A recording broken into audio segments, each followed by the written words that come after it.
Welcome back to Wanna Be a Pro Wrestler. Me too. Today we're going to discuss pro wrestling resumes. Running a podcast and a YouTube channel, I don't always have time to do a deep dive set of research on every single guest I have, which is why it helps to interview those you know. But in order to reach a newer audience, I've interviewed several professionals involved in pro wrestling I haven't actually heard of prior to interviewing them. So I always ask for a resume. You'd be surprised how many don't actually have a resume. When I ask for a resume, it's so I can properly introduce my guests. I don't want to waste their time by asking the generic questions. I want to get in depth with my guests, whether it's emotionally or with their knowledge of the sport. If you can come up with a character description similar to a resume, you have a better chance of standing out. Imagine performing for a new promotion and the commentators have no background history on you. How can they inform the audience why they should care about who you are if they don't know who you are? A resume is more comprehensive, and the other is more of like a highlight reel in your character's background.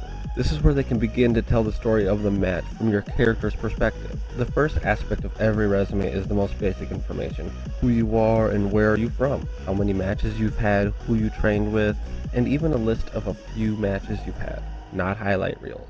The promoter is more interested in seeing if you can actually perform well and tell a story as opposed to how cool your moves are. The social media aspect of pro wrestling is essentially this: where can the fans follow you? This one is kind of my own opinion, and I haven't tested this yet, but I wanted to include it and see what you guys think.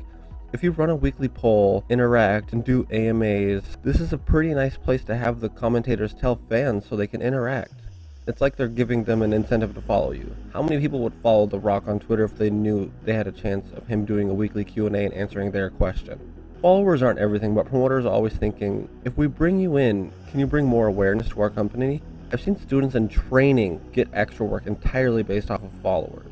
If you happen to have won a title in another company, this is assuming the two companies you're working for don't hate each other because politics. This is a good way to make yourself stand out. But if you put 10 different titles, do you really think the commentators are going to read all of those and keep the audience's attention? Less is more. So if you have one or two, that's fine. But if you have substantially more than that, I'd pick the one or two highest prestige.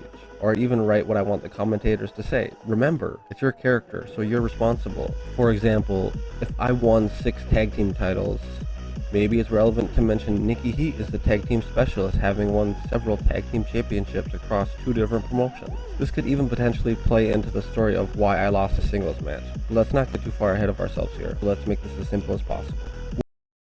What are your character's motivations and what makes them tick? This one, even for me, is complicated. Sometimes it's hard to separate our character from ourselves, so let's be specific. If you're a D1 athlete, that could come into your character's background. But what does being a D1 athlete mean to you? Does it mean you have the drive to be the best? What happens if you aren't? Does it mean you have a short temper and lose control when you lose? How does it make you stand out? You can take this and run creatively as far as you want. It's your character. Maybe you had a torn ACL, so your knee is your Achilles tendon, the chink in your armor that makes you vulnerable. Also, telling the same match of, we both want to be the best, so we're going to do the same high spots as everyone else, dive, gets tiring. How can your background add to the story? If Darth Vader wasn't Luke Skywalker's father, it might not mean as much in the end when Darth Vader throws the Sith over the balcony to save Luke. Darth Vader did it to save his son. It showed Darth Vader was still human.